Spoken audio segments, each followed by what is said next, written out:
This episode is a little different today. It's a little more fun, mostly lighthearted episode about 10 interesting things, fun things that I have seen in my 20-year career.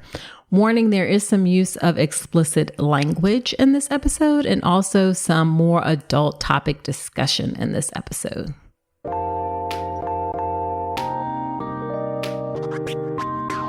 Welcome to the All About Pregnancy and Birth podcast. I'm Dr. Nicole Calloway Rankins, a board-certified OBGYN who's been in practice for nearly 15 years.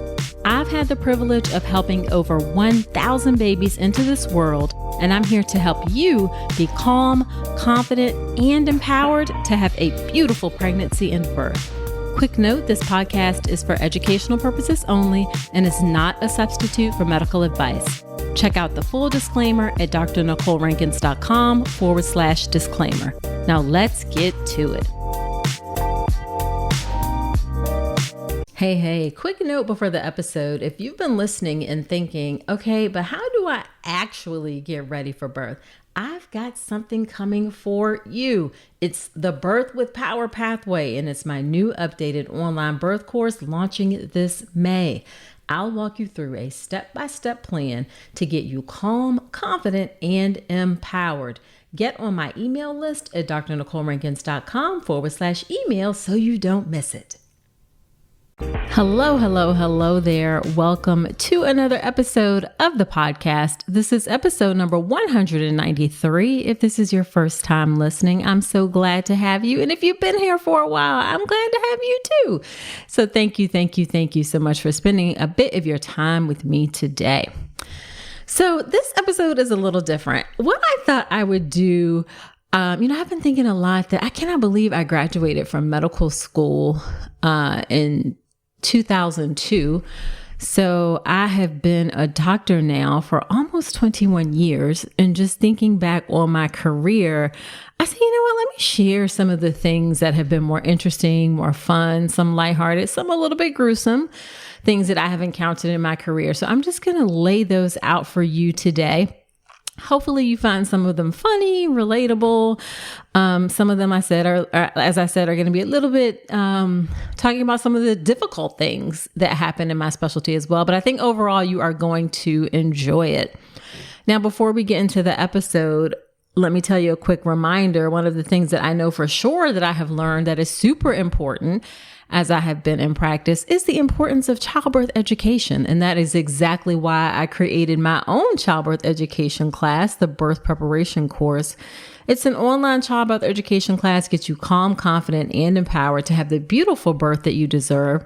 And it focuses especially on getting you ready for birth in the hospital. That is what I know. That is what I teach. And I created it just from seeing so many folks have a lack of understanding about what happens in the hospital specifically, and just not being fully prepared for birth and just being scared. So I put my heart, soul, passion into the birth preparation course. It's a 5-step process that gets you there. We start off with strengthening your mindset, and then because that's super important, super duper duper important, and so key to a great birth experience. And then you learn all the details of labor and birth. You learn about possible things that may occur, information to help you get off to a great start postpartum, because really the birth is just the beginning. And then, of course, I teach you how to make a birth plan that works, make it the right way so that it actually works to help you have the birth that you want. And folks love this class. Folks love it. You get lifetime access. You also get to be a member of my private Facebook community where I do Q&As. That's the only place really these days that I do live Q&As. So come join me inside the birth preparation course. You will not regret it. But I will also say that if you don't choose the birth preparation course, choose something, because childbirth education is really, really important. So important and key to help you have the beautiful birth that you want. So if it's not me, choose somebody, because it's important. All right, let's get into those 10 things that I have seen throughout my career. And they're not in any particular order or anything. I'm just kind of listed them off the top of my head and going through each one. Okay, first one, and this was such a memorable moment, and I'm giggling. I'm not laughing at this woman's pain, but let me tell you, I was the doctor on call, and at one of the hospitals where I used to work, the patients used to call before they were coming to the hospital. And we, as the hospitalist doctors, would be the one receiving those calls. And this patient called and she was in the car and she was like, I need you to have my epidural ready as soon as I hit the door. She was so serious about making sure that her epidural was going to be ready and waiting for her when she got to the hospital. Well, I had to break it down to her that it doesn't exactly work that way. It doesn't work like that at all. An epidural actually takes time. You have to get a bolus of IV fluids through your IV because an epidural can drop your blood pressure. In order to counteract that, we give you some extra IV fluids to keep your blood pressure up. The anesthesiologist has to evaluate you and make sure things are okay. Sometimes you need blood work to make sure your platelets, which help your blood clot, are normal, because if they are too low, that can be dangerous. It's not common that happens, but it does happen. And so you can't have an epidural ready by the time, it can't be ready for you by the time you get to the hospital. Yes, we can let the anesthesiologist know and get things, prepared, but it's going to take a good solid 30 minutes, sometimes longer, 30 minutes at a minimum before you can get an epidural. So you cannot ask for an epidural from the car. And this kind of underscores the importance of knowing exactly what your options for managing pain during labor are, and knowing some techniques for managing pain without medication, because there's going to be a period of time where that happens. So if you grab my labor pain management guide, go to drnicolerankins.com/pain. You can learn all of your options for managing pain in that guide. I talk about medication-free techniques, which are important.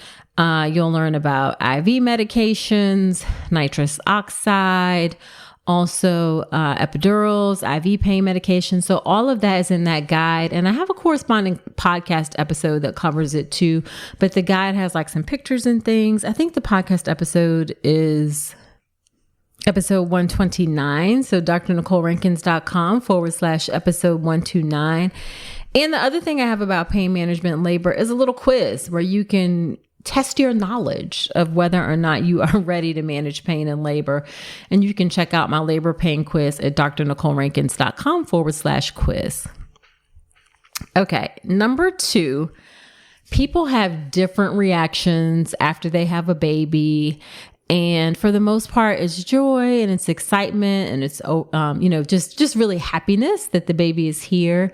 Occasionally that happiness manifests in interesting ways.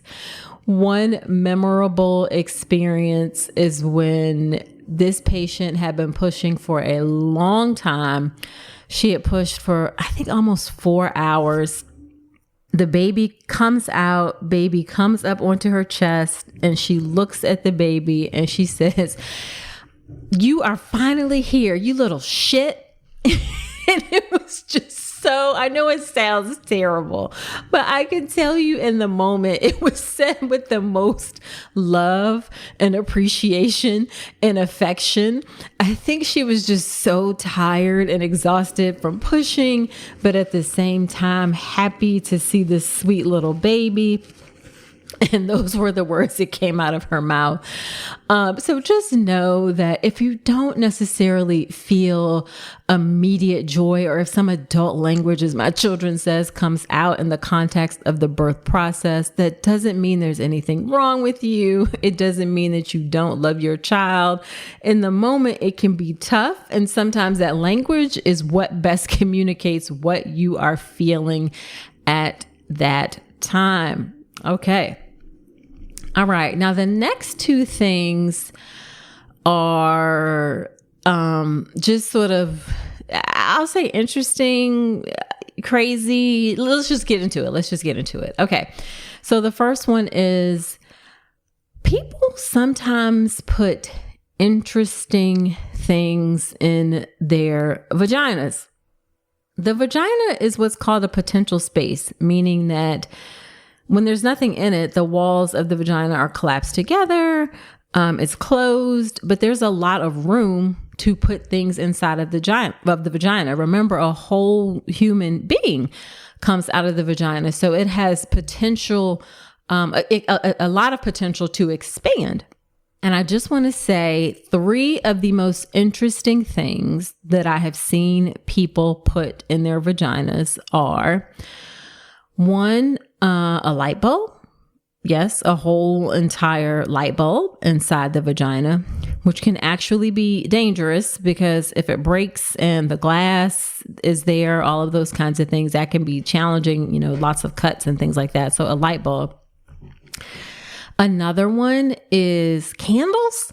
On more than one occasion, I've heard and seen candles. People place candles inside their vagina. And then the third thing that was quite surprising and interesting was a deodorant can in the vagina, a whole spray deodorant can in someone's vagina. Now, sometimes there are some mental health issues surrounding this where people place things in their vagina that can be a manifestation of mental health issues. But sometimes it's just people curious or they get pleasure from it and then it's hard to get out.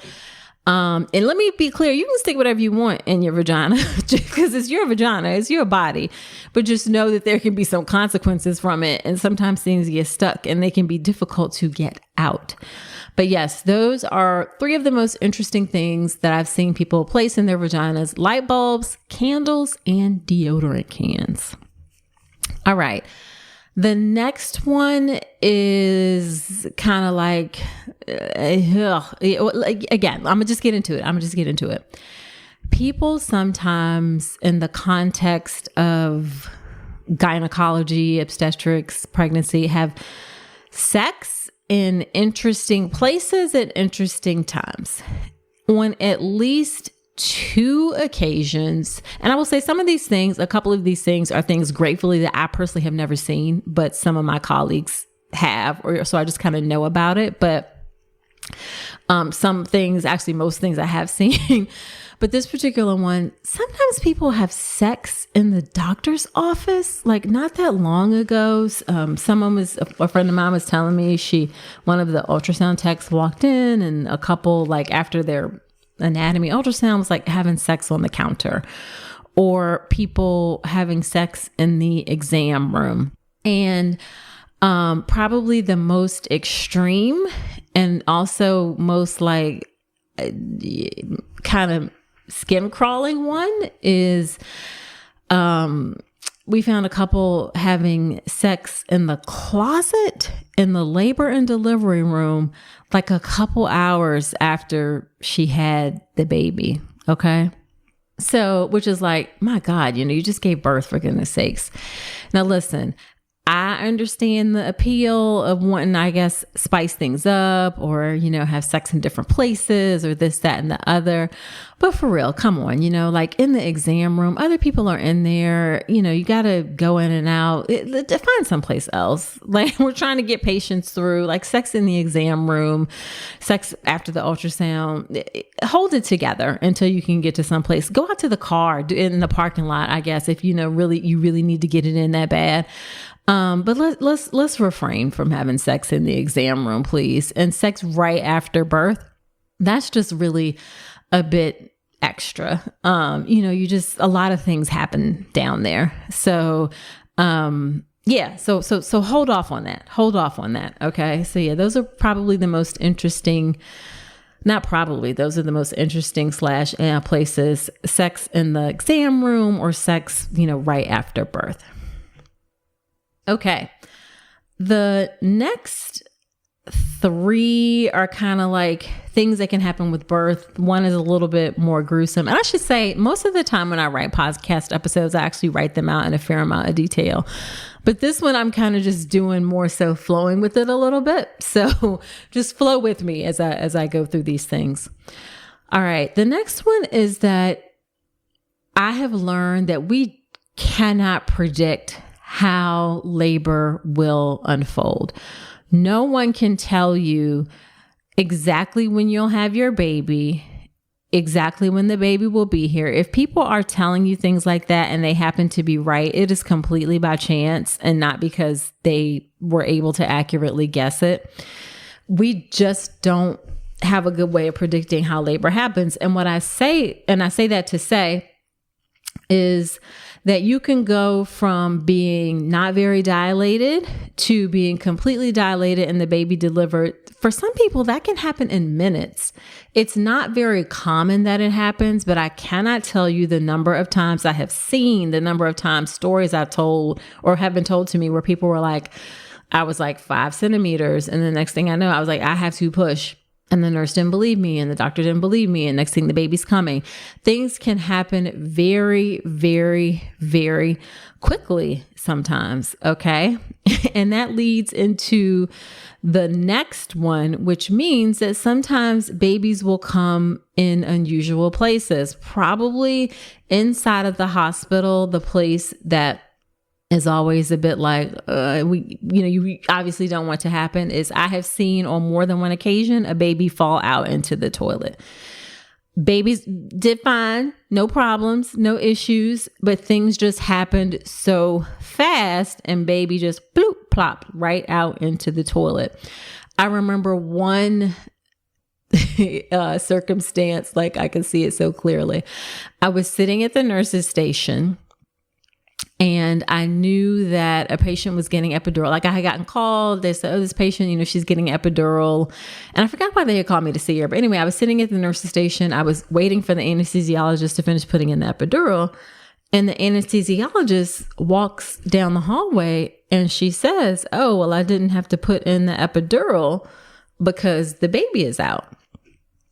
And I was like, well, if the baby is out, then why am I sitting here at the desk? Because I am the one who is supposed to be there for delivery. So what in the world is going on? So I sprint to the room.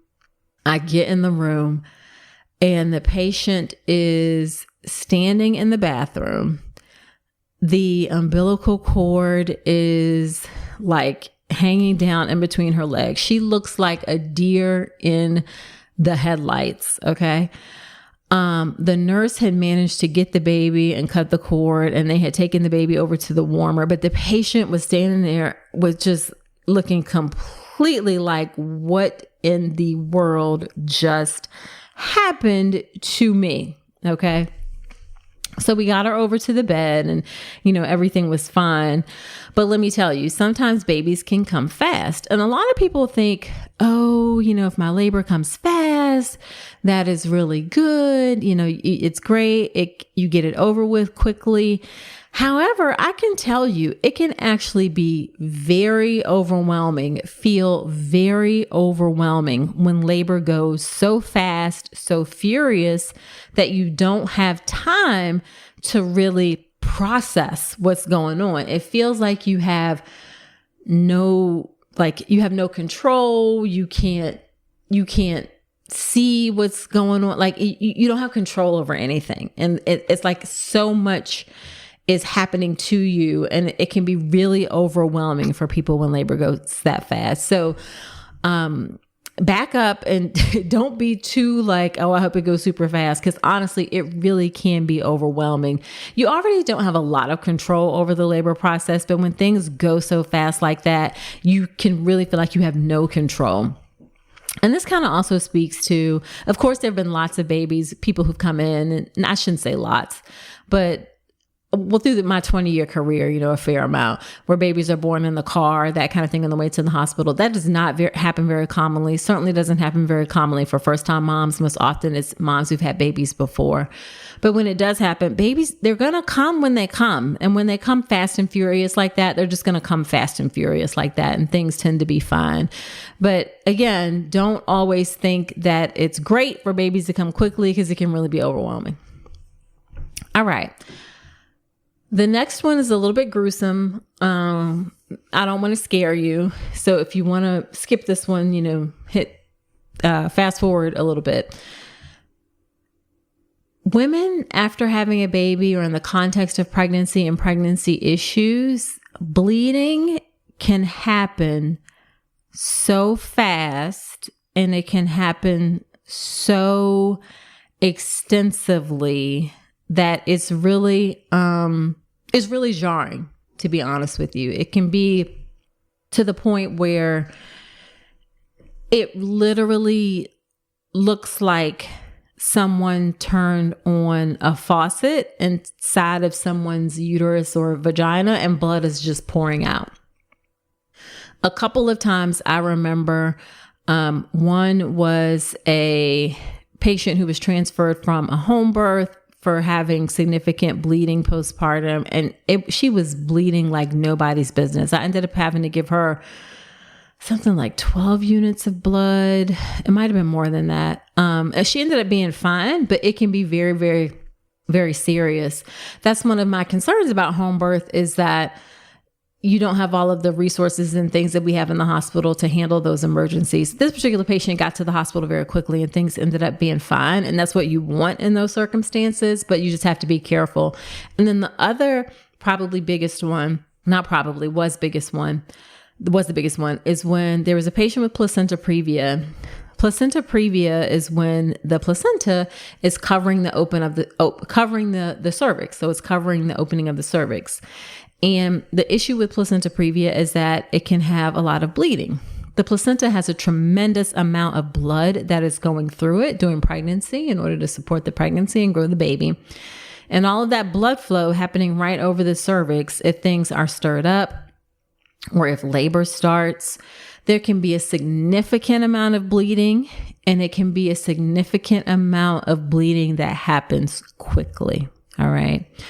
So it's always interesting to me when people ask, when they have a placenta previa, is it possible for me to have a vaginal birth? And I absolutely unequivocally know you should not have a vaginal birth, because you could very well bleed to death, or your baby could have significant bleeding as well. And in this one particular instance, this patient had placenta previa. She had been to the hospital. She was in the hospital because if it keeps happening, you have to stay in the hospital. And the nurses called me because she was having bleeding, and she was having so much bleeding that you could hear the blood running off of the bed and down onto the floor. Like it sounded like a faucet of water hitting the floor. And the patient looked at me, and she looked me dead in my eyes, and she said, "I know it's time." And I said, "Yes, it is." And we raced to the OR, did an emergency C-section. Baby was fine. Mom was fine. But in that instance, I can't tell you what that feels like, that sound of blood. That can happen very, very quickly. And I'll also say, this is where hospital medicine, where we shine in the face of problems. We have a lot to do in terms of supporting low intervention birth and not intervening in birth so much. We certainly have a lot to do with that. But I think where hospitals shine, both for moms and babies, is problems. And that is where, our skills come in handy for sure. So we can move very quickly and mobilize very quickly. Well, we should be able to, because honestly, sometimes people don't mobilize quickly enough in the face of postpartum hemorrhage. It's actually one of the reasons that a leading cause of maternal mortality is when we don't take postpartum bleeding seriously.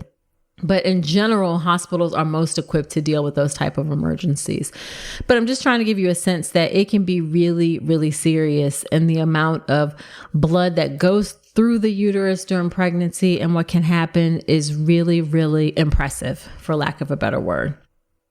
Okay, last three things. Number one, or no, not number one. What are we at? 7? 8? No, 8. This is number 8. Okay. Number 8. I've learned that I have to be careful about how I say things. People will interpret things differently. I have to be reminded sometimes that I do this all the time, and things that are normal to me are not normal to you because you haven't seen it before. And sometimes I have to remind myself of that and be careful about the way that I frame things or approach things or react to things. And the way this came into play was a patient came to labor and delivery. She was having contractions and in labor, and she asked if Tylenol would help with the contractions. And I just sort of giggled and said, no, Tylenol is not going to help with these contractions at all. And so a couple things come up with that. Number one, I was interpreting my giggle was more like, if only, in my head, it was more like, if only Tylenol could help with labor pain, then that would be fantastic, but that ain't gonna cut it, right? So I wasn't laughing at her. It was more just like, no, Tylenol is not going to do anything.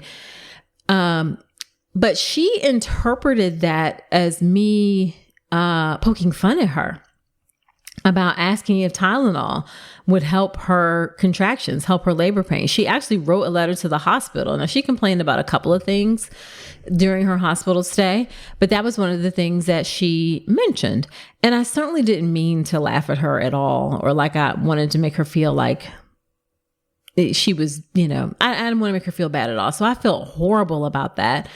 But a few lessons that I learned from that is, again, I have to be careful about how I say things and how it's interpreted, especially as a hospitalist, because I don't meet people until they're in labor. So they're just meeting me for the first time then. But I also want to say that it brings up that if she were more prepared and had done childbirth education and knew something about the labor process and knew options for managing pain in labor, then she would have known that Tylenol probably was not going to do much for labor pain. So that goes to being more prepared and educated about the labor process and what to expect. I think that's really, really important.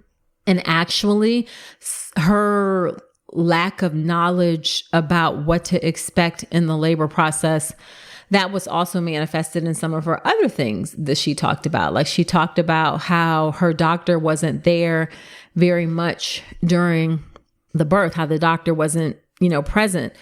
And that is the way labor works in the hospital. Your doctor really only comes in maybe one or two times, two or three times at that. It's not common that your doctor is going to be at the bedside. It's going to be your labor nurse who's there, who's the one that's supporting you during your birth, not your doctor. They may be in the office seeing patients. If it's during the nighttime, they're probably asleep, trying to get some rest. So it was just some things in her experience were reflective of a lack of knowledge about what to expect. And that's why, again, I say childbirth education is so important. The birth preparation course definitely helps to, or not definitely, it teaches you about what to expect specifically in the hospital and how those things work. Again, the birth preparation course is drnicolerankins.com/enroll, where you can get all of that information. And then the final thing that I want to say about that story is that I appreciated her writing and telling about her experience. We have no way of knowing about things and what we do that impact you if you don't tell us. We can't see that in the moment. So I know that it can be challenging to find the time to write a letter, to make a phone call, all of those things. But it really does help in terms of a couple things. One, it can help you feel better about you've done your part to get it out of your chest. You've talked off your chest. You've talked about it. You've made it known. You've expressed your concerns, right? But for those of us, and many of us who I think want to do better, when we hear those things, we listen and we take into account. We value constructive feedback about how we can get better. Remember, we are humans just like anybody else, and we are not perfect.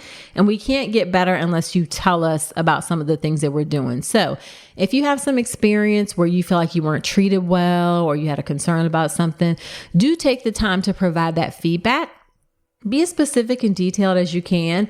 Also focus it on how you felt in the moment, and not if it was clear that, you felt like the doctor was rude or dismissive, say those things, but also talk about how you felt and what that meant to you, what the interaction means to you. Because again, we can't get better unless we hear the feedback. Okay. Number 9 is, I've said this before on social media, but I'm just going to say it here. I've had blood splattered all over me. I have had amniotic fluid go down into, like, a splash, go down like in my shirt, into my bra, go all the way down to my socks. I have had people pee on me before, like while pushing, and they're pushing everything and pee comes out too and arced right over onto my scrubs. I have had people pass gas in my face while I am repairing their vagina. All of those things. I've seen tons of poop during labor. Like that happens really, really commonly. But the thing that really, and all of those things are like, that's just par for the course. That's just part of the job, right? But the thing that really I do not do well with, and that is vomit. I don't know why, y'all, but like the sound of it, the look of it, it's just like, oh my God, my stomach curls and I just have to like quietly back out of the room. Now I do a good job of not showing it on the outside, I think, but I will say, you know what? Let me go get your nurse. Let me get her to help you get cleaned up. I will tiptoe out of the room so fast when there's vomit because I don't know. It just gets me. The rest of the things don't get me, but vomit just gets me. I remember one instance where this girl vomited and she must have had like Mexican, she had like beans or something. And it was beans all in her hair mixed in with the vomit. Oh my gosh. So I can deal with blood. I can deal with gas. I can deal with amniotic fluid. I can deal with pee. I can deal with poop, but vomit, that one gets me. Okay. And then the final one that I will say that I have seen, which is interesting, and that is I have seen people come in with a notarized birth plan. Yes, a notarized birth plan. And on first glance, when you hear that, it's like, why are you notarizing your birth plan? Like what is going on? And I realize that it reflects an attempt to make it be official, make it feel official, okay? That you're serious about this, all right? But in actuality, of course, that doesn't do anything. It's just really someone saying what notarization is like, it's your signature and the other person is saying that it's their signature. It doesn't add any legal weight to it. It doesn't do anything really. So what that reflects, I think, is an attempt to, again, convey that this is serious and important to you. Well, let me tell you, the way to really make this the most serious or make sure that people pay attention to your birth plan is not to do something like notarize it. Really, it's to talk about it during your prenatal visits and make sure that the doctor and the hospital are on your side and supporting what's in that birth plan. You have to ask some questions to do that. So I think sometimes people want, and understandably so, I don't want to say an easier way, but like for it to be straightforward, like, well, I've done this, and it feels like they've done something too. Like I've got it notarized and, I'm coming in, that kind of thing. When actually that stuff doesn't do or mean anything in terms of helping you to have the birth that you want. And it sets up kind of a weird dynamic with the healthcare team. So really what you want to do to approach making a birth plan to get people to really understand it and pay attention to it is talk about it during your prenatal visits. And so that by the time you get to the hospital, it's not a big deal. That's something that I talk about in my birth plan class, Make a Birth Plan the Right Way. I only do that live periodically throughout the year. So you can sign up for that at drnicolerankins.com/register to know the next time when it comes. Or if you're ready to hop in right now, I also teach it inside the birth preparation course. And that is drnicolerankins.com/enroll. All right. So the 10 things that I have seen that have been sort of interesting things to me throughout my career are asking for an epidural from the car, someone calling their baby a little shit right after it was born, people placing interesting things in their vagina like light bulbs, candles, and deodorant cans, people having sex in interesting places like in the closet right after birth or in the office.